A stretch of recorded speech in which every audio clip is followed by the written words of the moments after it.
Commander Jacob Reeves stood alone in the Grand Council chamber, surrounded by 300 alien species who just laughed at humanity's final warning. They didn't know the recordings were already transmitted across every relay in the galaxy. They didn't know the 24-hour clock had started ticking the moment he'd entered the room. And they definitely didn't know about the ghost fleet waiting in the dark between stars. Engines cold, weapons hot, crews watching the countdown with the kind of patience only humans understood. Jacob's hand rested on the data crystal in his pocket, the one containing evacuation corridors, surrender protocols, and proof of what the Dominion had done to the colony at Sentinel's fall. He'd given them the law. He'd given them time. Now he was giving them one last look at the man they'd underestimated. If you're enjoying this journey into humanity's reckoning, hit that like button and subscribe to HFY Endurance Tales, because what happens next will redefine what it means to ignore a human warning. The question isn't whether humanity will respond. It's whether the galaxy will survive learning why we always keep our promises. Let's move forward into the storm they called down on themselves. The Antares Dominion had ruled the galactic core for 6,000 years. 1,200 species, 400 billion souls. A bureaucracy so complex it took 3 weeks just to schedule a formal declaration of intent. Jacob had spent 5 months navigating their procedures, filing the proper forms, requesting the proper audiences, following every letter of their labyrinthine legal code. He'd done it by the book, because that was what Earth had demanded. No cowboys, no sudden moves. Humanity had been the new species on the block for only 70 years. Newcomers in a galaxy that measured history in geological epochs. They'd learned to be patient, learned to smile and nod while the Dominion's client species talked down to them in council sessions. Learned to accept the protective tariffs and immigration quotas and security inspections that somehow only ever applied to human vessels. Jacob had learned all of it, mastered it even. He could recite Dominion legal code in 4 different trade languages, could navigate their political factions better than most career diplomats, could smile through insults that would have gotten someone killed in a bar back on Mars. But there were limits. Sentinel's fall had been one of those limits. The colony had housed 40,000 people. Farmers, engineers, teachers, kids learning to play soccer in half-Earth gravity. The Dominion had classified the system as disputed territory 3 years after humanity had already established settlements. When Earth protested through proper channels, the Dominion had scheduled a review hearing. Standard procedure. Expected timeline, 8 to 12 years. The orbital strike had come 6 months later. Jacob had been the first intelligence officer to review the recovered data cores, had watched the surveillance footage of plasma fire turning the agricultural domes into glass craters, had read the last transmission from the governor, a woman named Sarah Chen, as she'd organized the evacuation of the school before the second wave hit, had counted the bodies in the forensic reports, 37,000 confirmed dead, 3,000 missing and presumed vaporized. The Dominion had called it a regrettable miscommunication during a police action against separatist elements.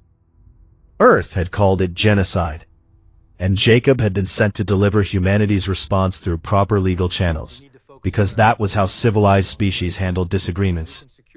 Even when every cell in his body screamed for immediate, overwhelming violence, he'd followed his orders, filed the grievance, requested the tribunal, submitted the evidence according to Dominion evidentiary standards. They'd scheduled the hearing for today, 18 months after Sentinel's fall, and they'd invited every member species to attend. A chance to watch the upstart humans get slapped down by the weight of 6 millennia of precedent.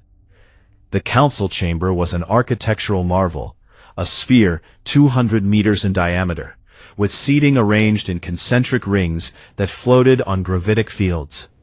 Each species had its own environmental section, the methane breathers in their sealed galleries, the high-gravity mollusks in their reinforced boxes, the crystalline vent scattered through the upper reaches where the light was brightest.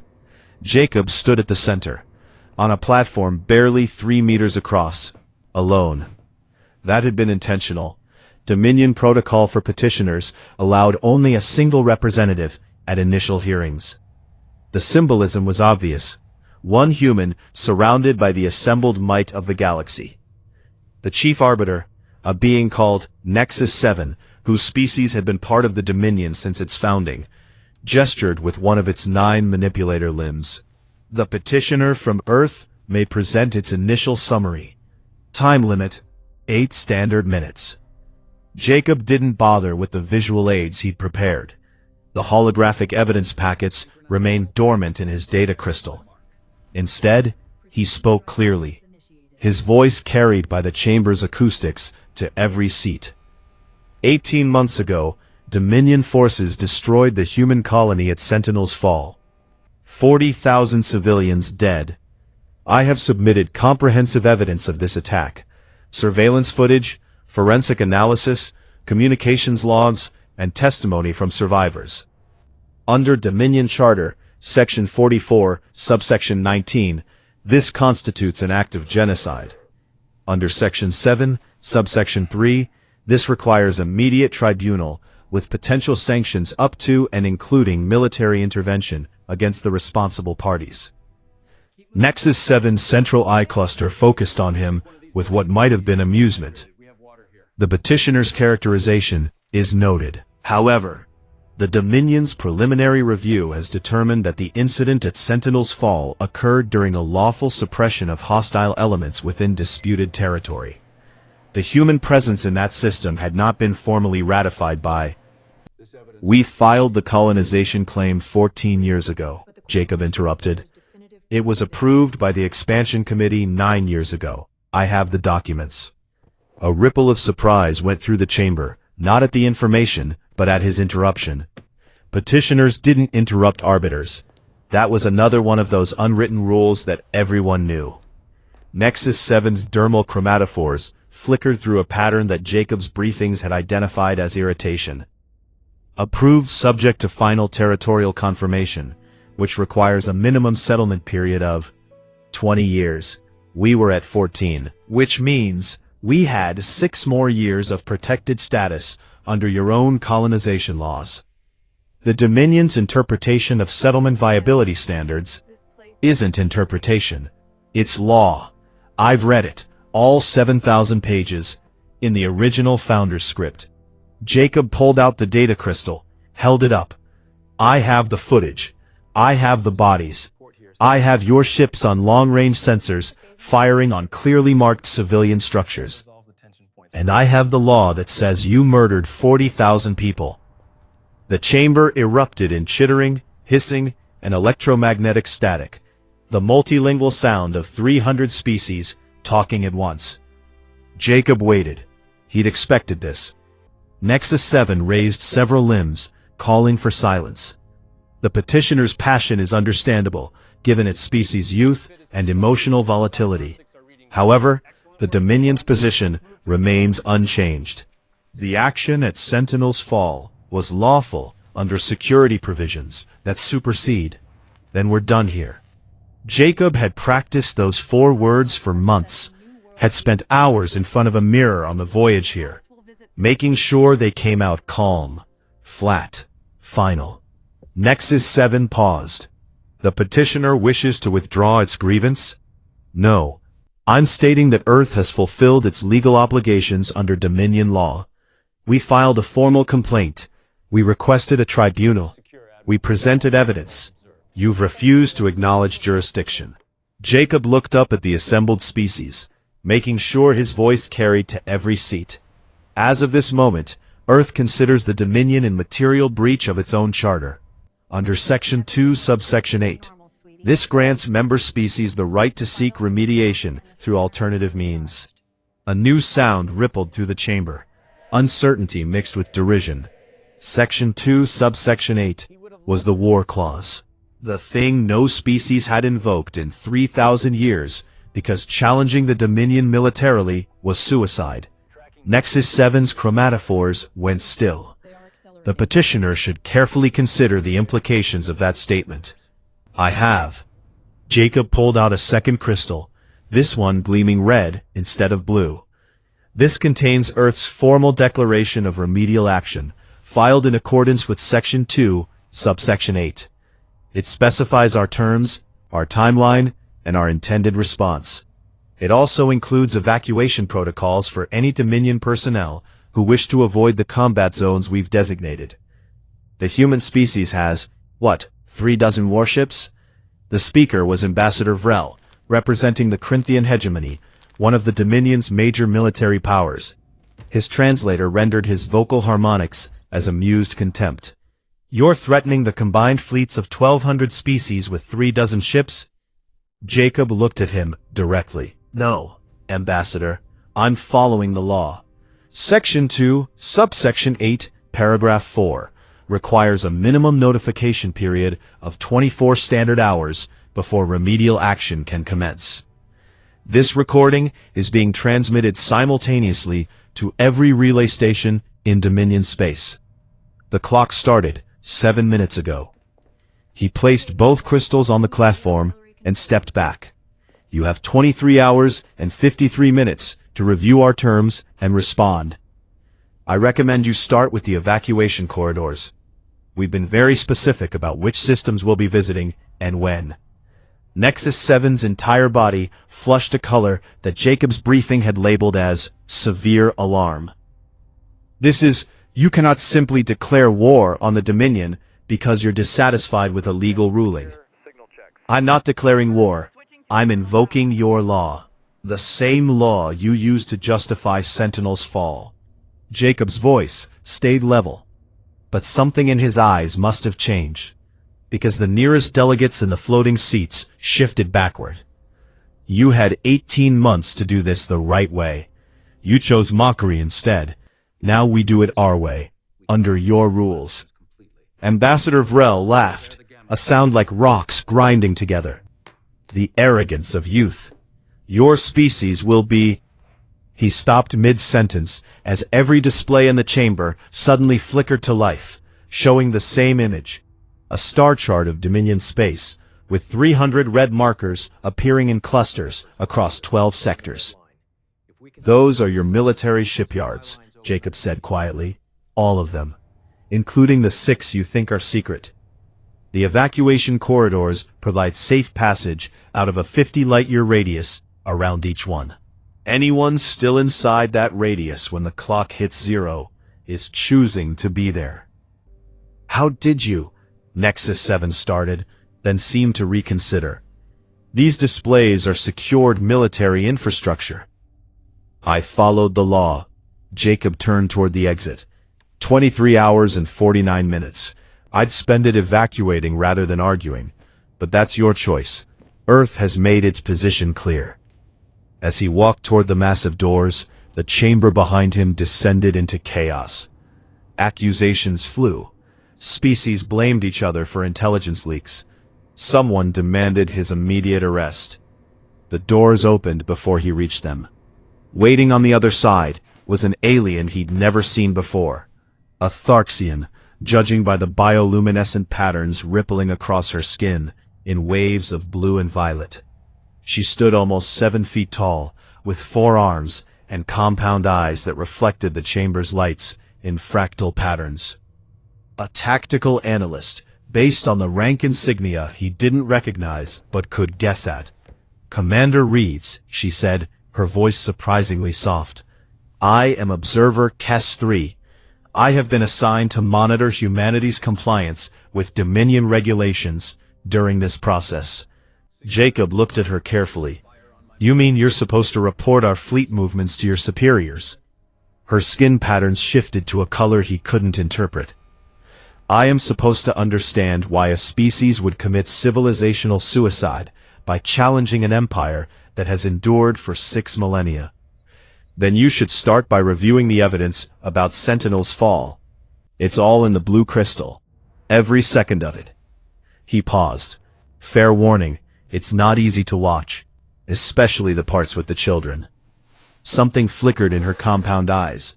Surprise, maybe, or discomfort. You genuinely believe that Dominion will comply with your evacuation demands.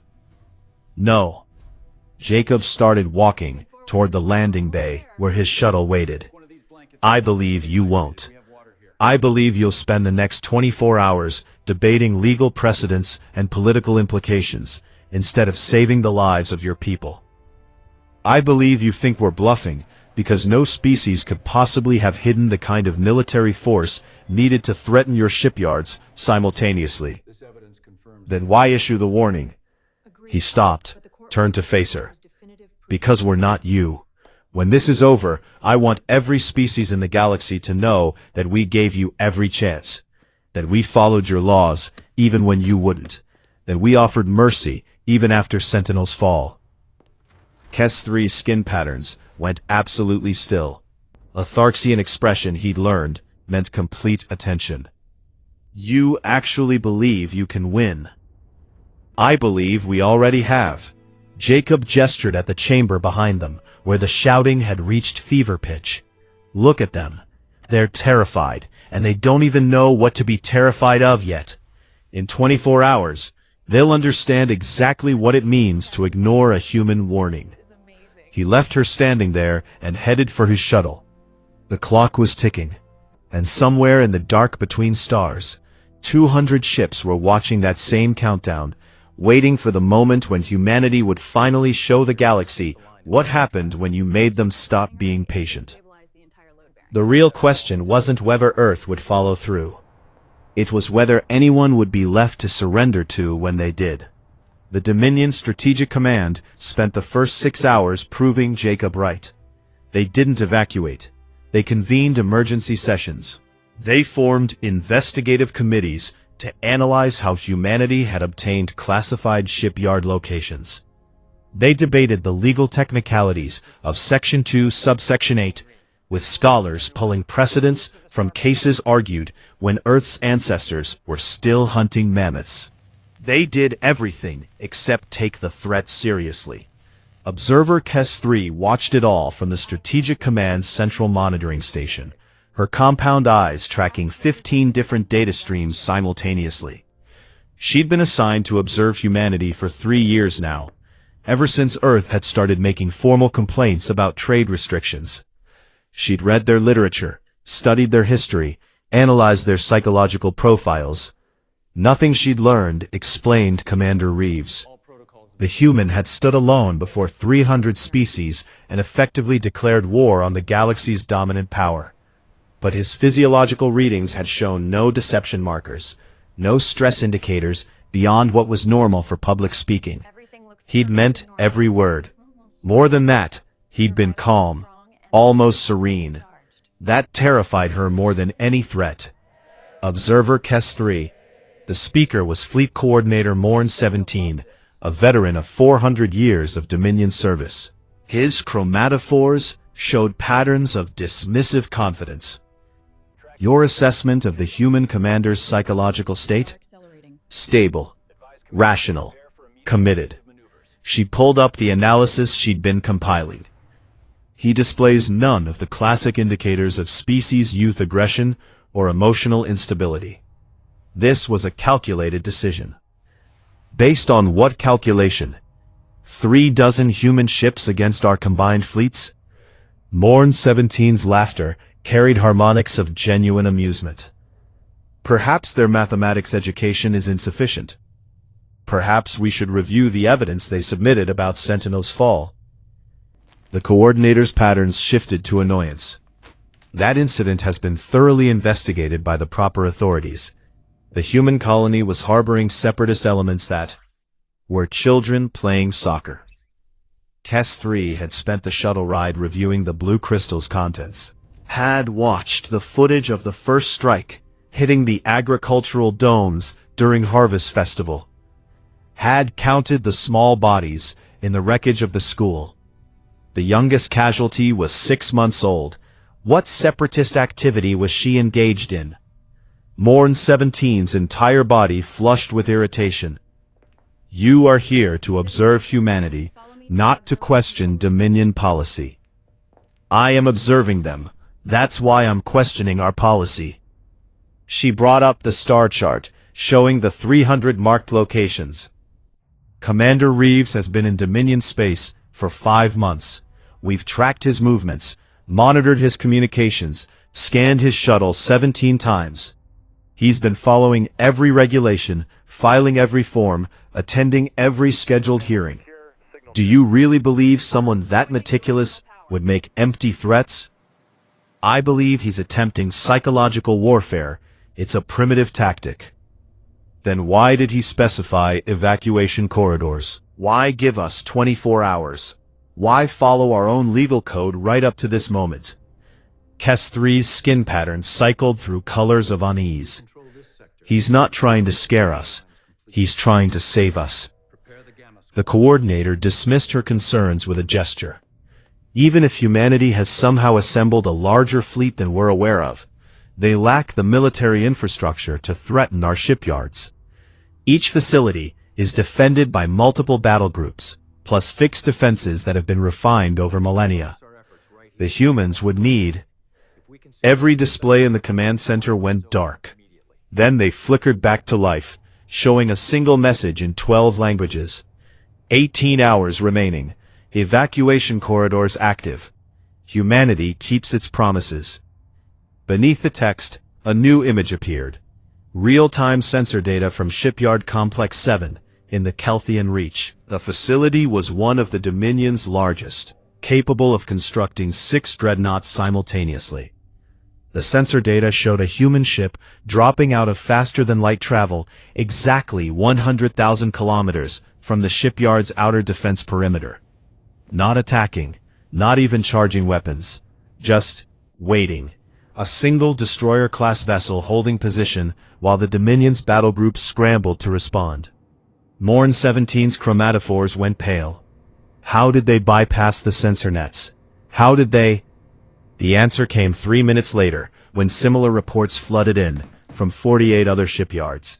Human ships, all destroyer-class, all alone, all holding position exactly 100,000 kilometers from their targets. Just demonstrating that they could reach targets the Dominion had considered untouchable.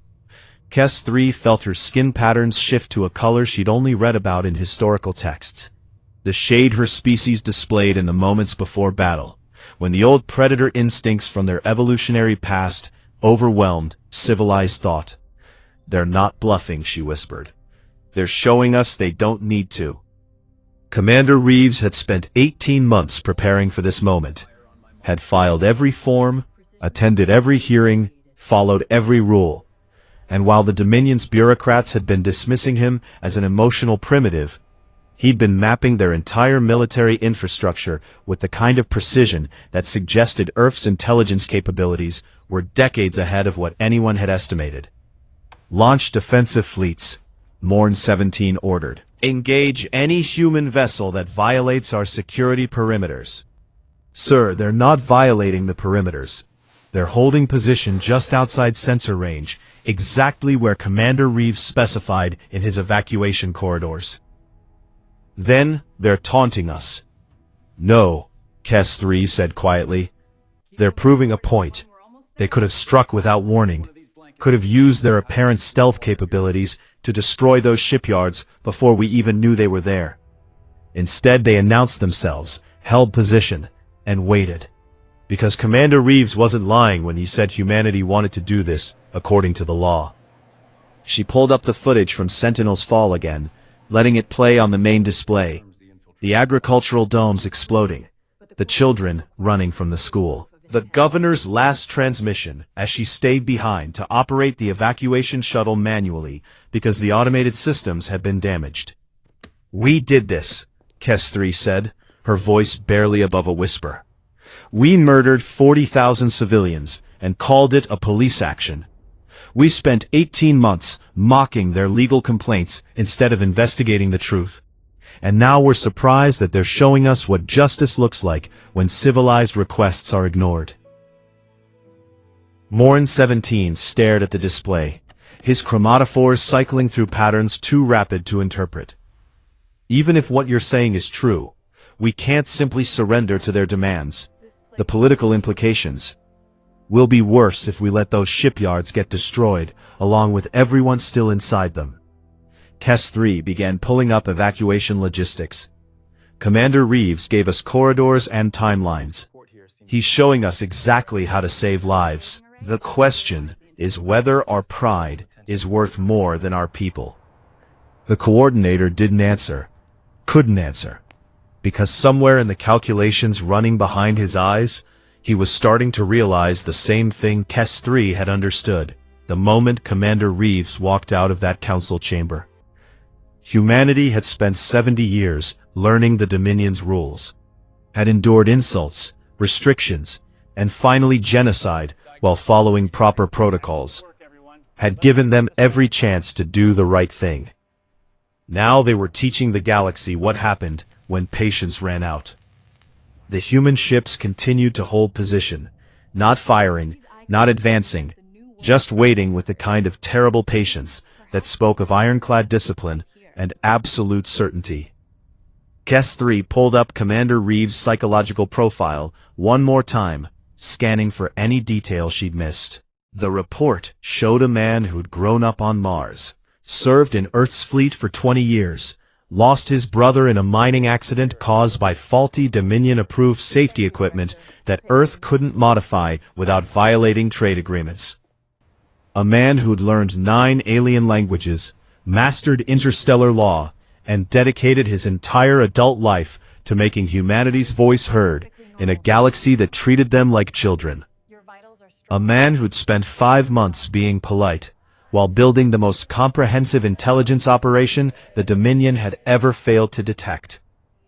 The displays updated again, 17 hours remaining, and somewhere in the dark, invisible to sensors, 200 more ships were moving into position, waiting for orders from a commander who'd proven he meant every word he'd said. The galaxy was about to learn the most important lesson humanity had brought with them from Earth. We always keep our promises. All of them. The evacuation began at hour 16. Not because the Dominion suddenly developed wisdom, but because individual commanders started making the same calculation observer KES-3 had made. The math was simple. Lose everything trying to defend pride, or save their people, and deal with the political fallout later. Shipyard Complex 23 in the Perellan sector was the first to break. The facility commander, a Tharxian named Ves-9, transmitted a direct message to the human destroyer holding position outside her perimeter. We are evacuating non-essential personnel. Request confirmation of safe passage through designated Corridor 7. The human response came within 30 seconds. Corridor 7 confirmed clear. You have 14 hours, 43 minutes remaining. Evacuate everyone. There are no essential personnel when buildings are about to explode. Ves-9 had expected threats, demands, or conditions. Instead, she got a human commander who sounded almost disappointed that this had become necessary. That message leaked within minutes. Suddenly, commanders across 12 sectors were facing a choice between Dominion pride and human pragmatism. One by one, they chose their people. Morn 17 watched the evacuation reports flood in with growing horror. This is coordinated desertion of military posts, court-martial offenses across. They're following Commander Reeves' protocols, KES-3 interrupted, which he filed legally under Section 2, Subsection 8. You can't court-martial people for choosing to survive a lawful military action. There's nothing lawful about. Everything about this is lawful. That's the point. She pulled up the red crystal's contents, finally accessing the formal declaration Earth had filed. Look at this. Every target is a military installation with documented connection to Sentinel's fall. Every evacuation corridor accounts for different species mobility requirements. Every timeline allows for maximum extraction of personnel. They even included medical evacuation protocols for injured personnel and special accommodations for species with environmental restrictions. The coordinator stared at the document. It read less like a declaration of war and more like a safety manual, written by someone who genuinely wanted to minimize casualties. Why? Morn 17's chromatophores showed genuine confusion. Why go to this effort for an enemy? Because they're not trying to be our enemy. They're trying to get justice for 40,000 murdered civilians while causing the minimum additional casualties necessary. KES-3's skin patterns shifted to a color that meant resigned understanding. They're showing us what we should have been all along. More reports came in. Human ship for assisting with evacuations, providing navigational data for the safest routes out of combat zones, even transmitting medical supplies to stations reporting shortages. One human captain had delayed his own mission clock by 3 hours to help a Dominion transport that had suffered engine failure while evacuating an orbital platform. It was the most aggressive humanitarian mission in galactic history. Ambassador Vrel had relocated to the Dominion War Fleet Nexus, the command center for their combined military forces. Unlike the individual facility commanders who were cutting their losses, Vrel still believed in the Dominion's invincibility. "Let them come," he announced to the assembled fleet admirals. "We've consolidated 17 battle groups at key strategic positions. Each group contains 60-plus warships with integrated defense networks. Even if humanity has somehow hidden a fleet larger than we estimated, they'll be destroyed the moment they enter engagement range." Admiral Keth Prime, a veteran of the last major galactic conflict, 800 years ago, studied the tactical displays with less confidence. "Ambassador, the humans have demonstrated stealth capabilities we didn't know existed. They've mapped our entire military infrastructure with perfect accuracy. They've coordinated simultaneous deployments across 12 sectors. These aren't the actions of a primitive species stumbling into war. They're the actions of a desperate species making one final gamble before we crush them. Or they're the actions of a species that's been preparing for this exact scenario since Sentinel's fall." Keth Prime pulled up Earth's known military assets. "We've identified 37 human warships total. But Commander Reeves put 48 ships on display at our shipyards, and those were just destroyers. Where are the rest of their fleet? Hidden in whatever dark corner of space they're using as a staging ground. We'll find them once we capture or destroy these forward scouts." These forward scouts have maintained perfect operational security for 16 hours. They haven't communicated with each other on any frequency we can detect. They haven't deviated from their assigned positions. They're following a plan that was coordinated before they deployed, which means humanity's command and control capabilities are sophisticated enough to... The displays flickered and died. When they came back online, a new message appeared. 12 hours remaining. This is your final opportunity to evacuate. Humanity does not want this war, but we will finish it. Below the text, a countdown timer appeared. Not a simple numerical display. A visual representation showing the sun rising over a planet that looked remarkably like Earth. As the numbers ticked down, the sun climbed higher, minute by minute. It was beautiful, peaceful, utterly at odds with the impending violence. "Psychological warfare," Vrel spat. "They're trying to make us..." Live feed from one of the Dominion's most secure intelligence satellites, showing something that made Admiral Keth Prime's secondary hearts skip a cycle.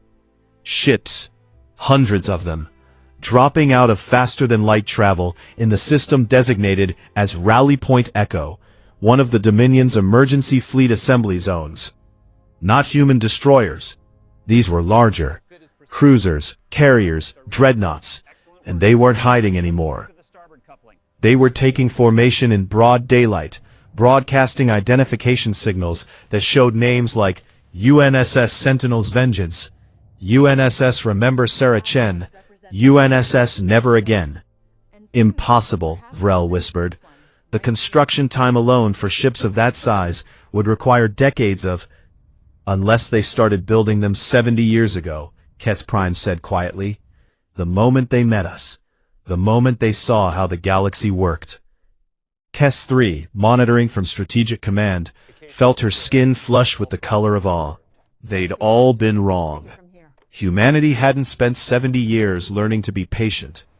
They'd spent 70 years learning everything they needed to know to do this perfectly.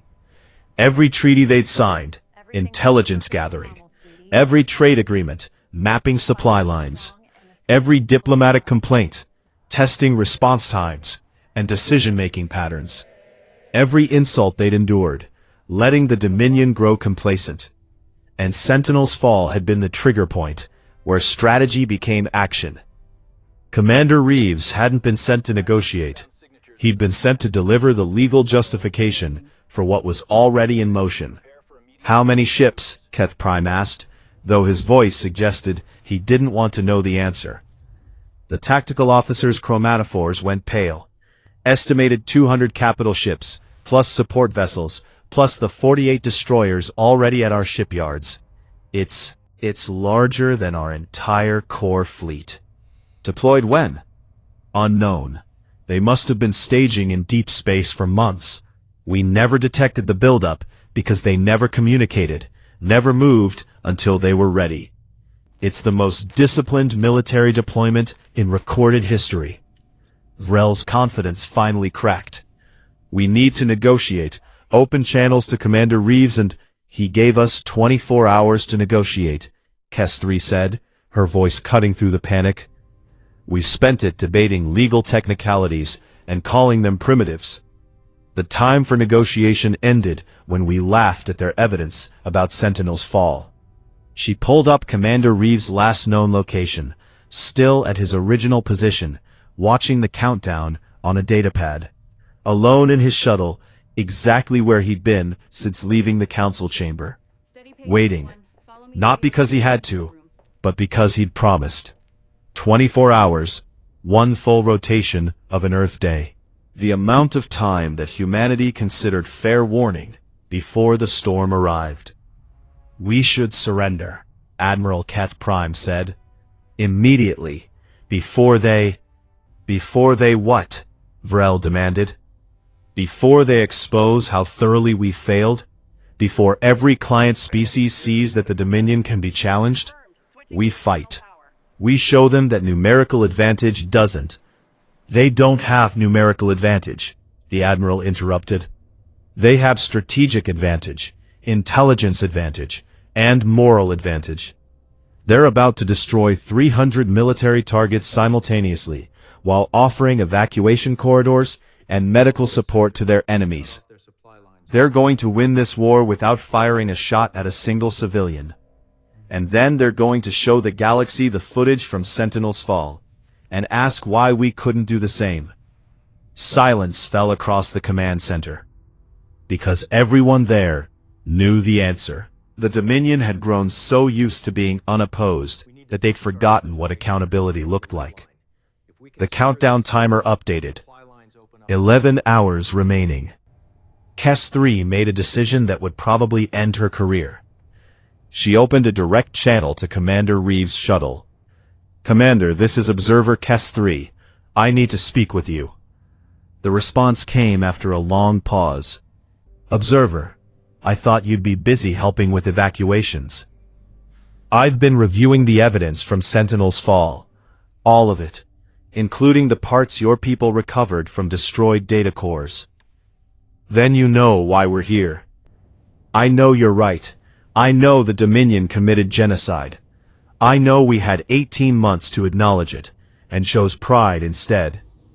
Her skin patterns shifted through colors of shame and determination. "I also know that when this is over, someone needs to stand witness to what actually happened. Someone from the Dominion side who can confirm that you followed every law, offered every chance, and that we chose this outcome." Another pause, longer this time.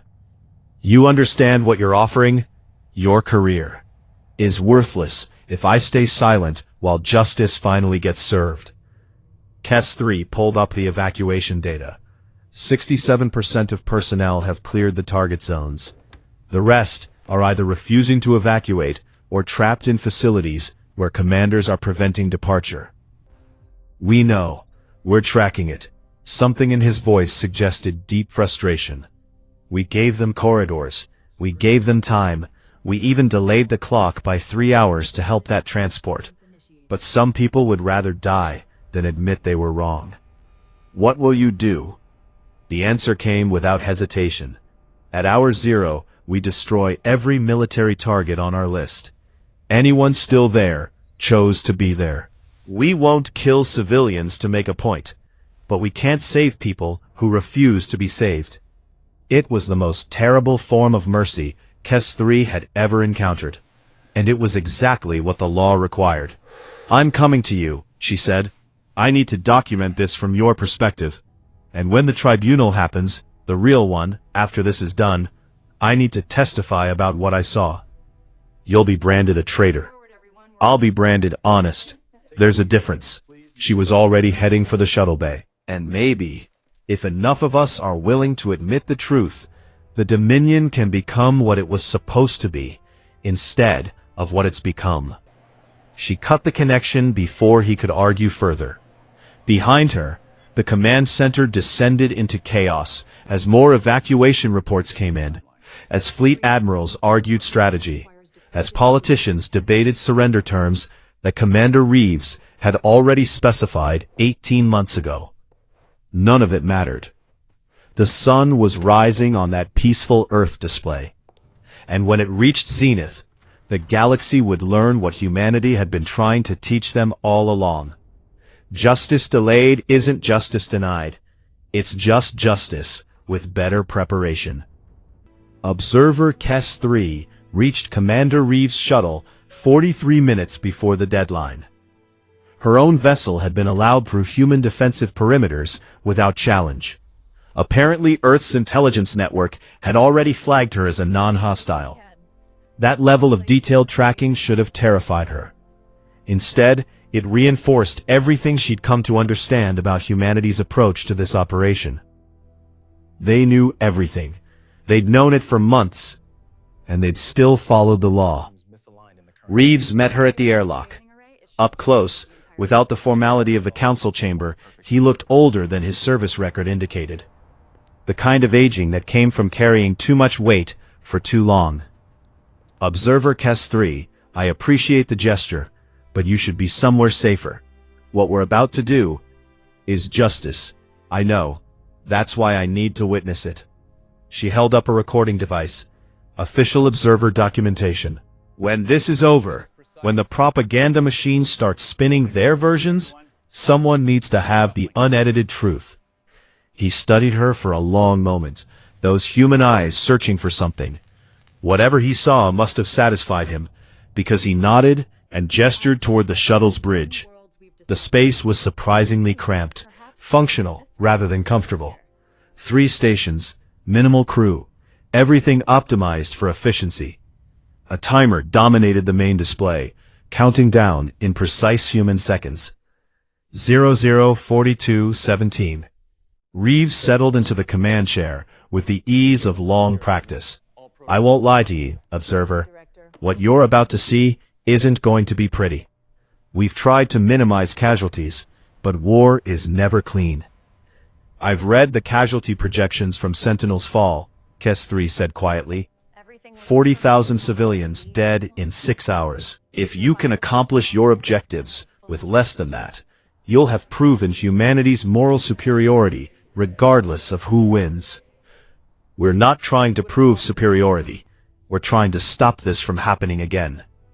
He pulled up a display showing the Dominion's evacuation statistics. 71% clear. That's 29% who either can't evacuate or won't. We've identified 17 facilities where commanders are preventing personnel from leaving. Hostage situations. Exactly. They think we won't fire on targets with their own people still inside. His jaw tightened. They don't understand that we gave everyone a choice. The commanders who are keeping people there, they made their choice. We're not responsible for the consequences. KES-3 felt her skin patterns shift to a color of deep unease. You're really going to fire on targets with Dominion personnel inside. We're going to fire on military targets as specified in our legal declaration.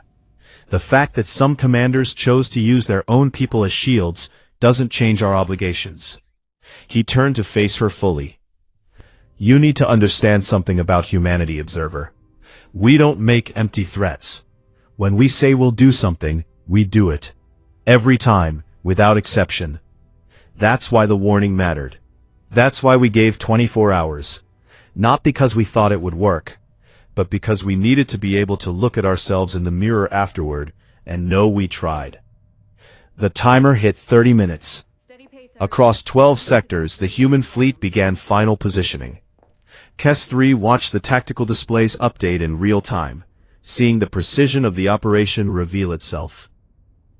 Ships moving in perfect coordination, not because they were communicating, there was still no detectable crosstalk, but because they drilled this so many times that every captain knew their role down to the second.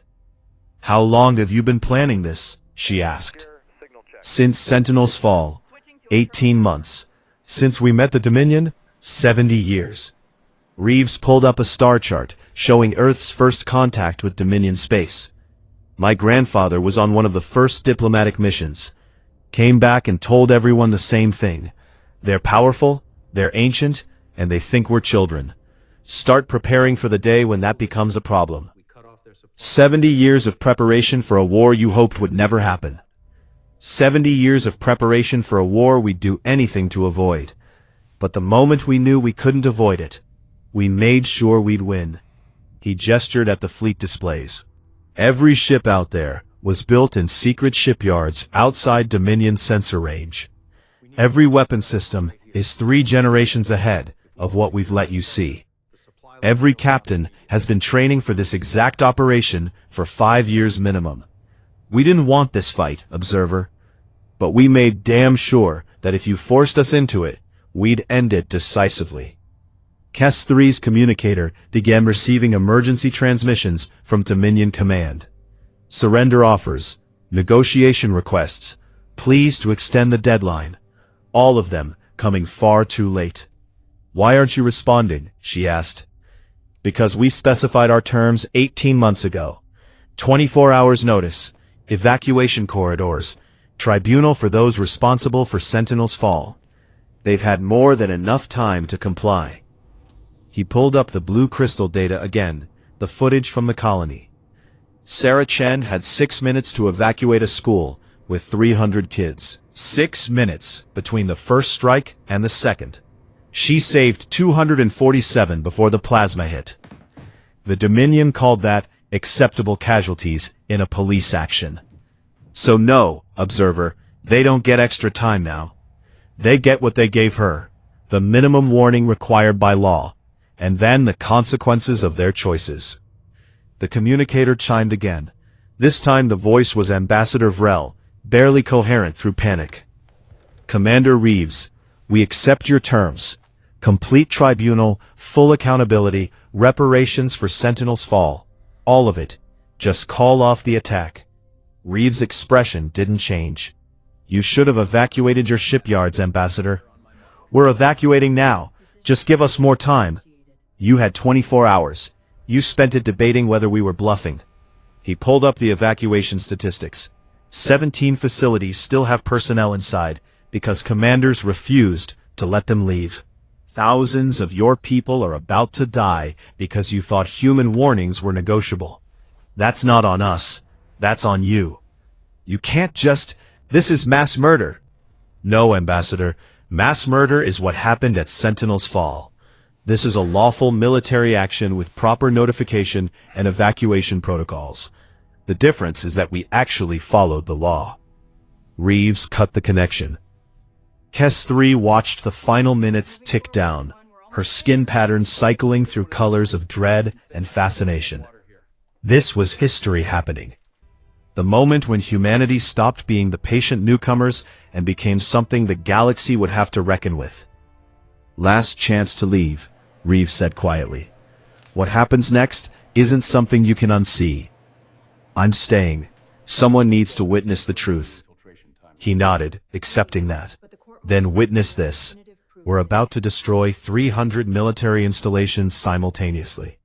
We've offered evacuation corridors and medical support. We've followed every requirement of Dominion law regarding military action. And when this is over, we're going to demand a real tribunal where the galaxy watches the footage from Sentinel's fall and sees exactly why we did this. The human fleet reached final positions. No last-minute communications, no dramatic speeches.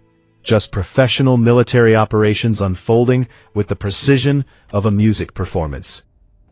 Kes 3 found herself holding her breath, compound eyes fixed on the displays showing the various shipyards.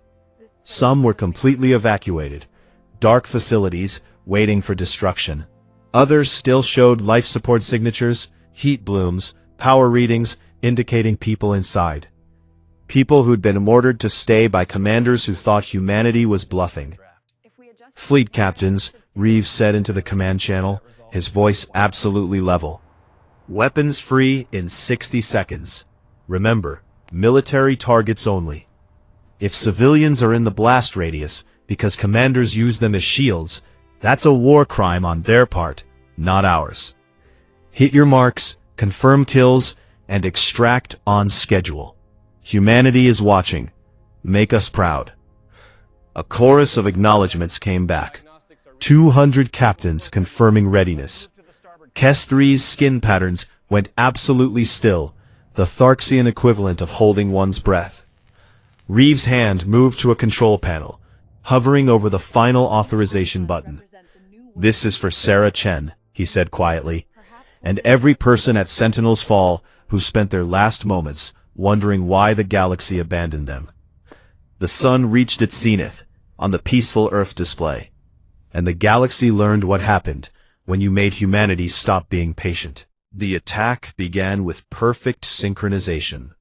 300 human warships opened fire simultaneously, not with the crude plasma weapons or missile barrages that Dominion forces expected, but with something the galaxy hadn't seen in military application before.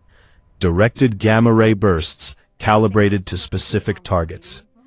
The shipyards didn't explode dramatically. They simply stopped. Lights went dark. Power cores went dead.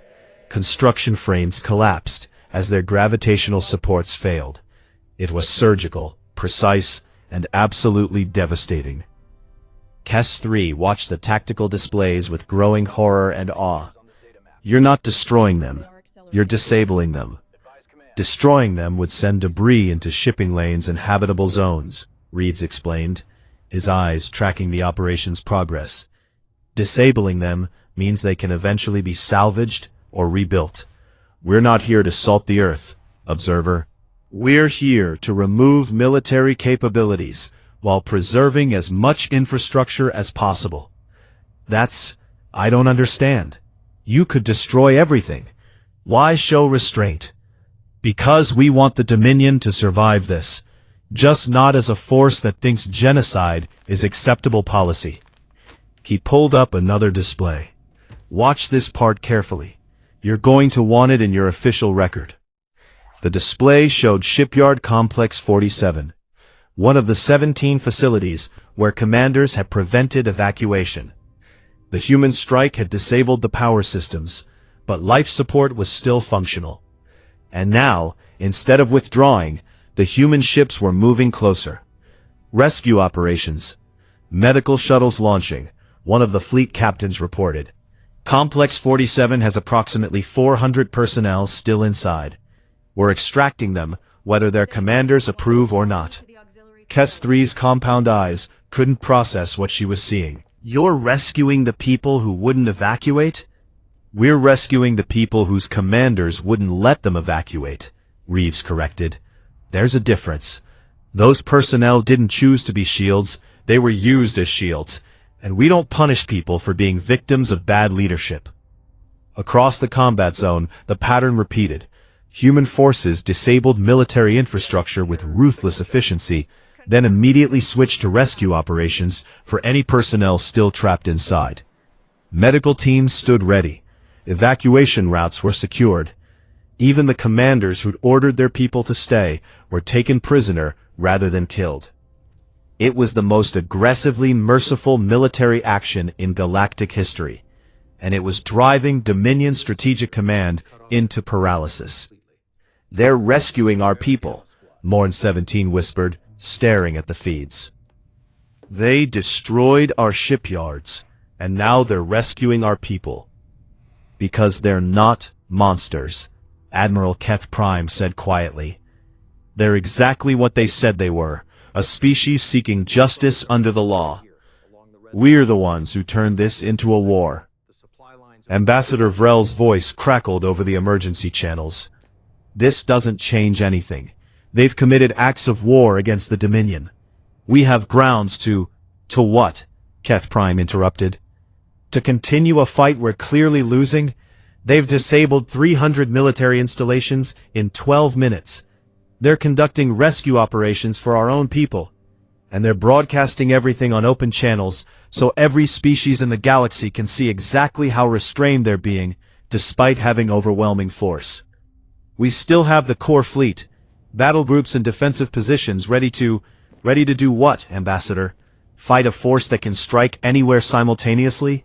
That has stealth capabilities we still can't detect? That knows our infrastructure better than we do?" The Admiral pulled up the tactical assessments. "Look at this objectively. They could have destroyed every shipyard with everyone inside. Could have targeted civilian infrastructure to break our will.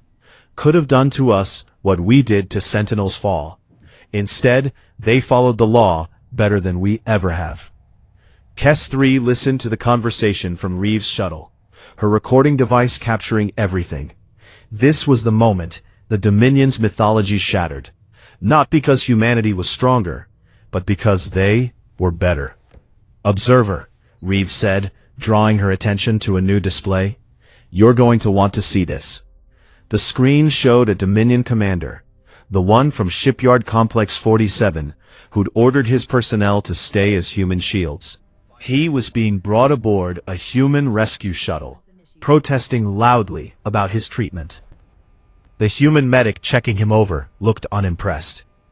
"Sir, you prevented the evacuation of 400 people under your command, people who would have survived if you'd followed Commander Reeves' protocols. You're being detained as a war criminal, pending tribunal." "War criminal? I was defending Dominion property." "You were using your own people as shields. That's a violation of the Dominion's own military code, Section 14, Subsection 6. We have your communications logs." The medic finished the medical scan. "You're healthy.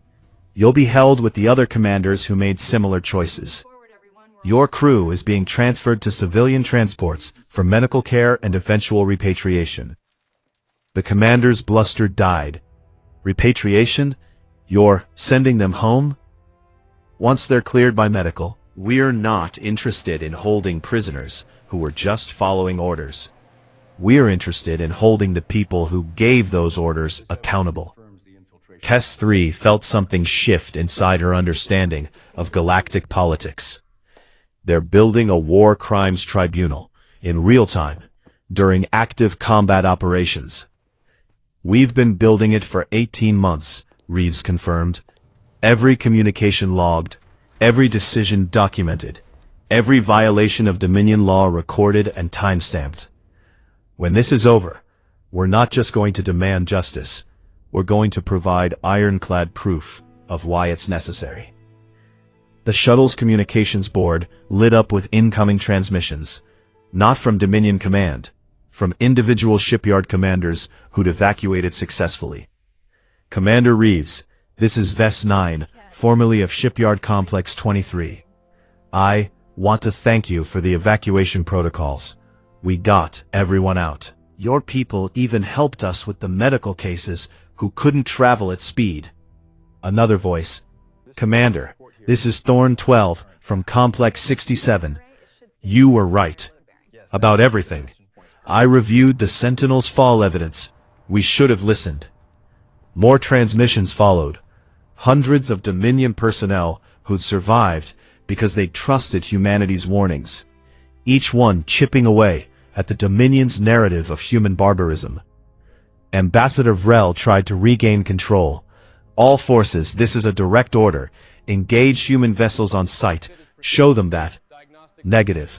Admiral Keth Prime's voice cut through with absolute authority. All Dominion forces are ordered to stand down. This engagement is over. You don't have authority to. I have authority to prevent the complete destruction of our military capabilities, which is what will happen if we continue this fight. Commander Reeves' fleet has demonstrated superiority in intelligence, strategy, technology, and tactics. More importantly, they've demonstrated moral superiority by rescuing our people while we were still debating whether they were serious. The Admiral's tone carried the weight of 4 centuries of military service. The Dominion is hereby requesting formal cessation of hostilities and tribunal negotiations. Reeves looked at Kes 3. That's your moment, observer. Are you willing to testify about what you've seen? The good and the bad? The truth without political spin? Her skin pattern shifted to the color of absolute certainty. I will testify that humanity followed Dominion law more faithfully than the Dominion did. That you offered mercy at every opportunity. That you prevented casualties even among your enemies. And that we forced you into this by refusing to acknowledge the genocide at Sentinel's fall. Even if it costs you everything? Especially if it costs me everything. Because that's what honor requires. She met his eyes, human and alien, but sharing the same understanding of what justice demanded.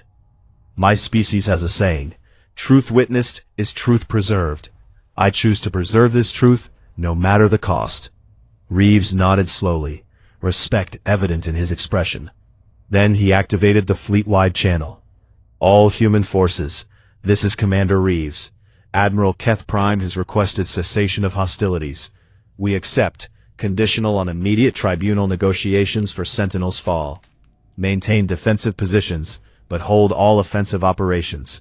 Continue rescue operations for any remaining Dominion personnel in disabled facilities. And someone please tell HFY Endurance Tales that this is about to become one hell of a story.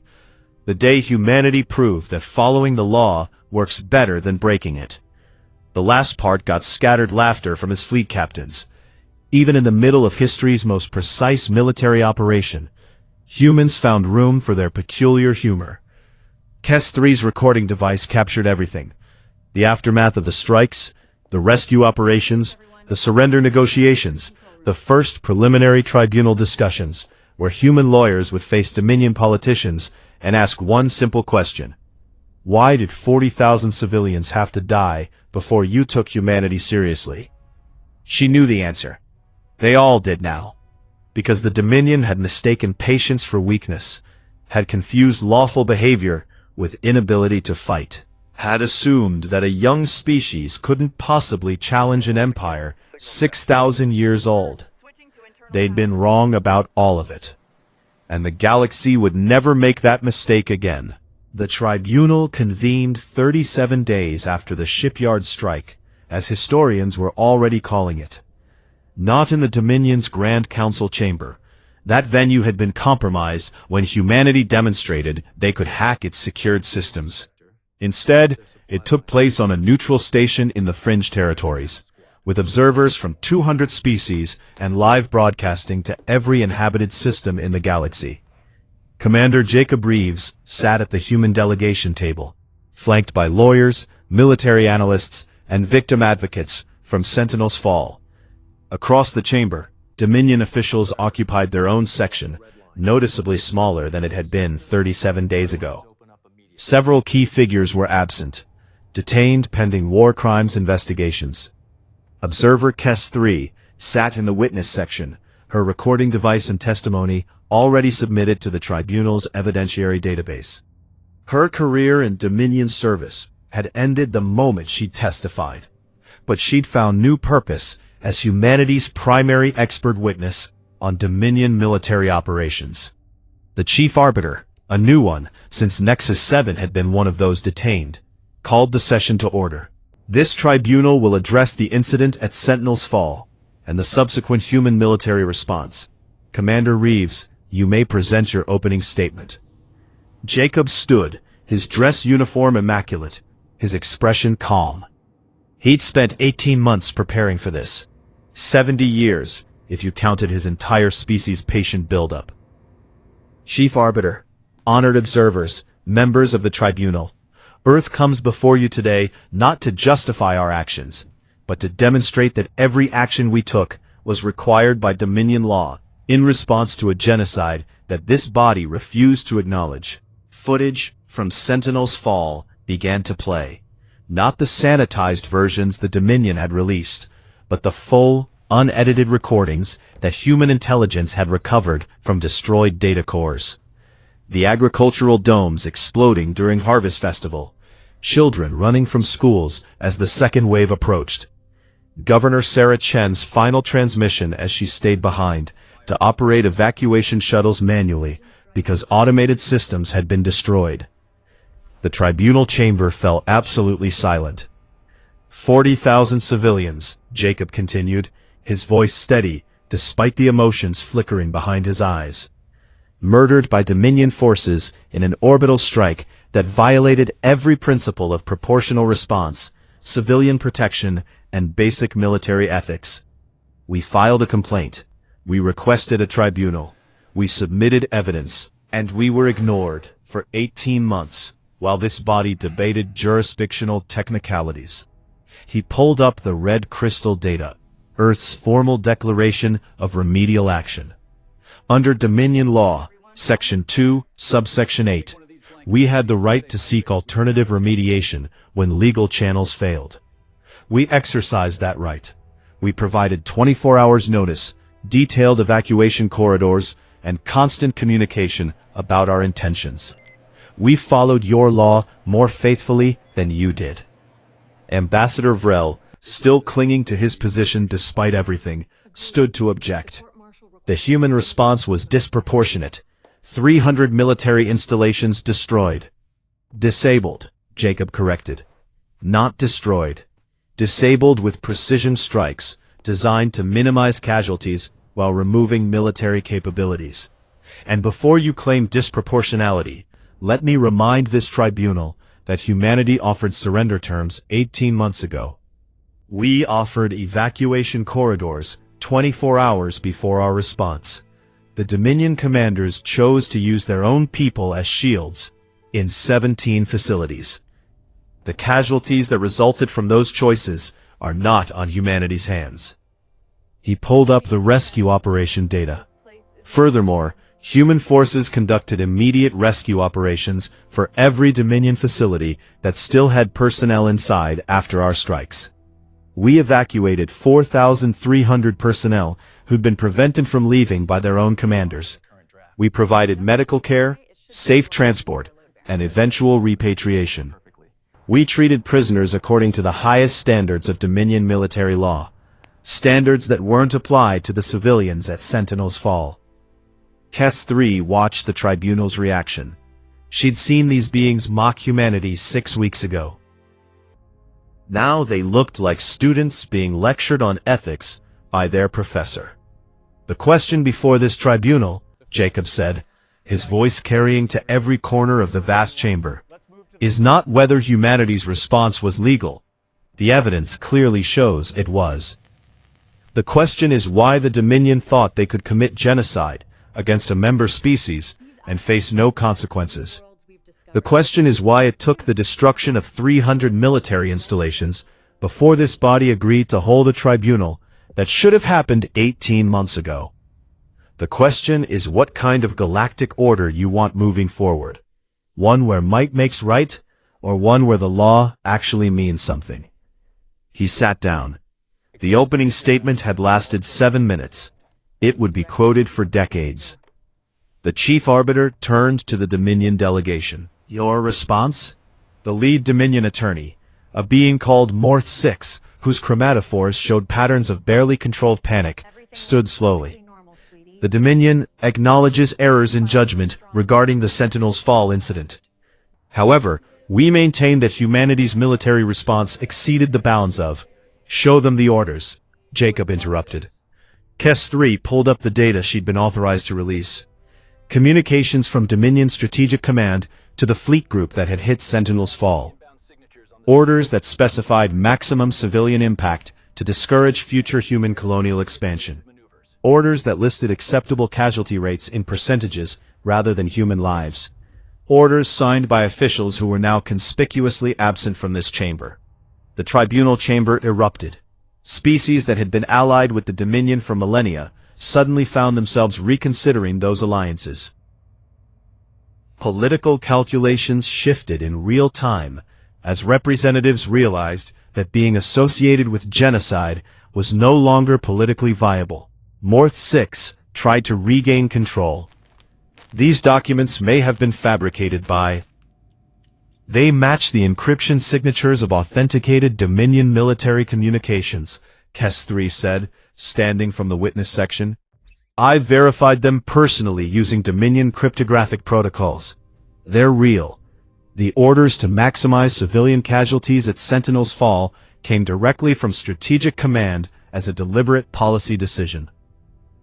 The attorney's chromatophores went pale. Observer Kes 3, you are a Dominion citizen. This testimony constitutes the truth, which is my obligation as an official observer.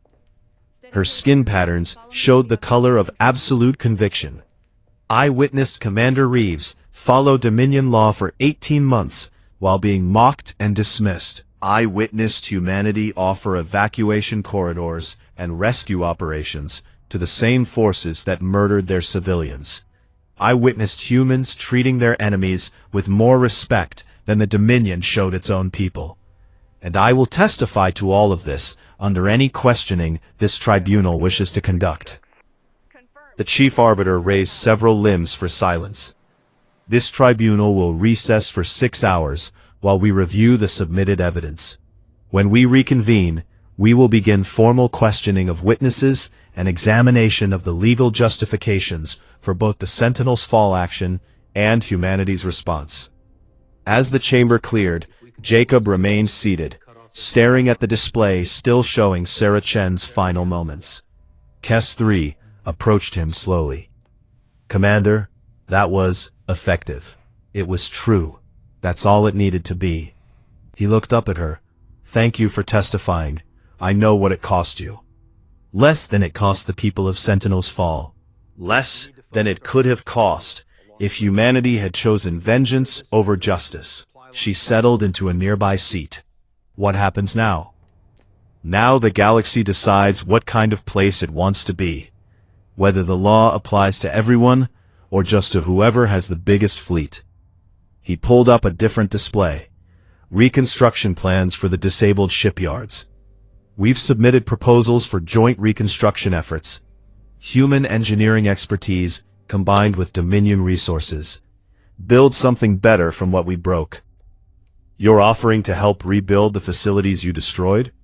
We're offering to help rebuild them as something other than tools of oppression.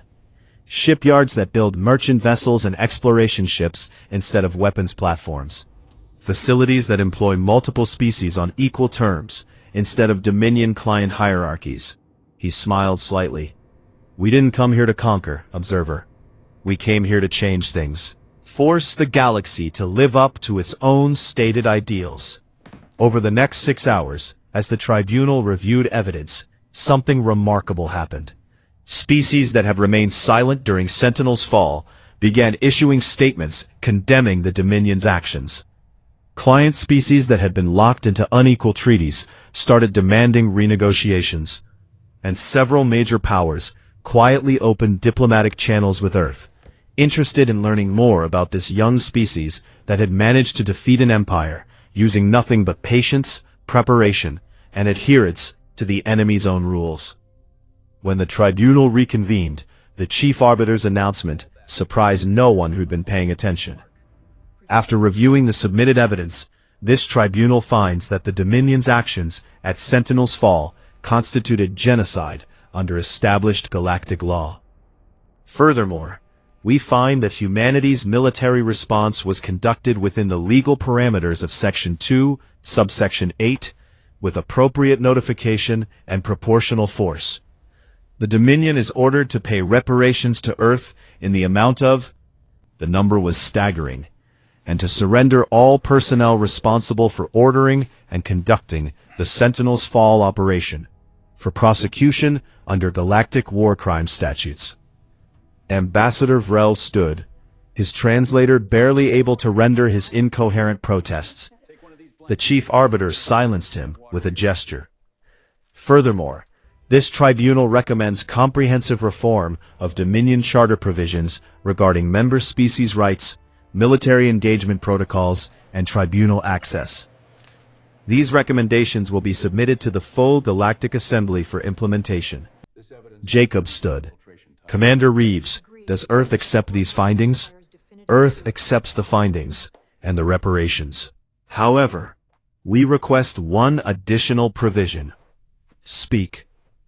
A memorial at Sentinel's Fall, funded by Dominion Reparations, designed by human architects, bearing the name of every person who died there, and a stipulation that every Dominion official above a certain rank must visit that memorial at least once during their service, so that no one forgets what happens when the law becomes optional for the powerful.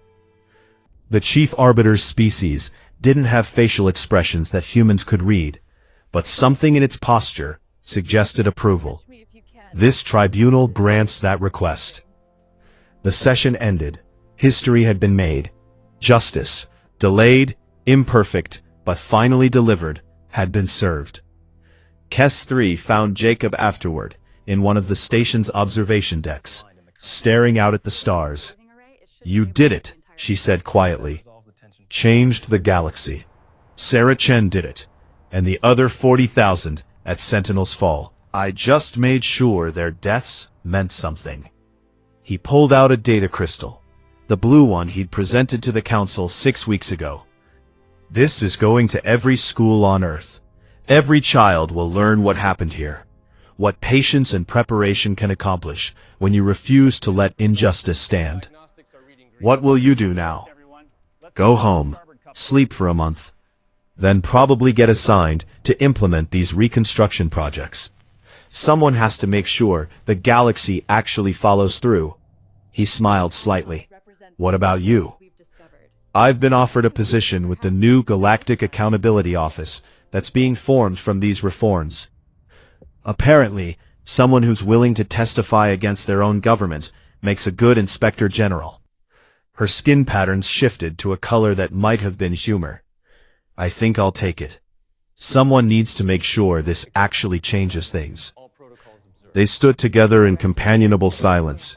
Two beings from different species, different worlds, different philosophies, united by a shared understanding that justice required constant vigilance and the courage to speak truth even when it was costly. "Observer Kes 3, Jacob said eventually, "when you write your official account of all this, make sure you include something important." "What's that?" "Humanity did warn them. We gave every chance, followed every rule, offered every mercy, and when none of that worked, we did exactly what we promised we'd do. No more, no less." His eyes reflected the starlight. "Because that's what it means to be human.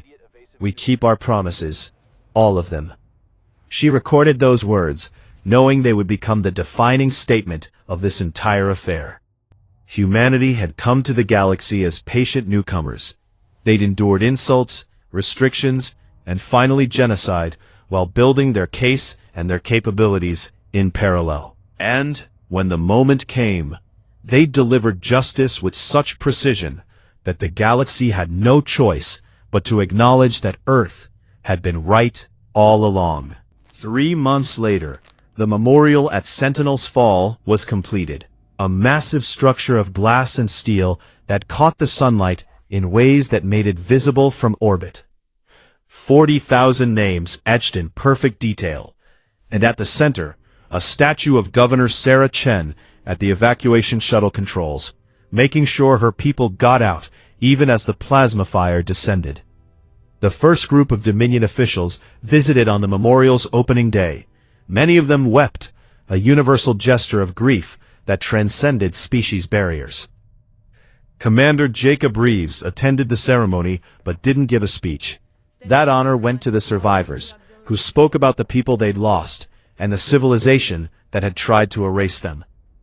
Instead, Jacob stood at the back, watching as the galaxy's most powerful beings confronted the consequences of their choices. And when one of them asked him what humanity wanted now that justice had been served, his answer was simple. We want to make sure this never happens again. To anyone, from anyone. The law has to mean something, or it means nothing. That's what Sentinel's fall taught us. That's what we'll spend the next 1,000 years teaching the rest of you. It wasn't a threat. It was a promise. And everyone there knew by now that when humanity made a promise, they meant it. Every single word. The galaxy never forgot the day humanity stopped being patient and started being just. And more importantly, they never again made the mistake of thinking that following the law was a sign of weakness rather than strength. Because as Commander Jacob Reeves had proven with mathematical precision, warnings matter, promises matter, and justice, real justice, is worth waiting for. As long as you're preparing while you wait. If you enjoyed this journey through humanity's most patient reckoning, share this story with someone who appreciates justice done right. Drop a comment about what moment hit hardest, and subscribe to HFY Endurance Tales for more stories where humanity proves that the best victories are the ones where you followed every rule and still won anyway. The stars still shine over Sentinel's fall, and 40,000 names ensure that the galaxy will never forget the price of treating patience as permission. Humanity did warn them,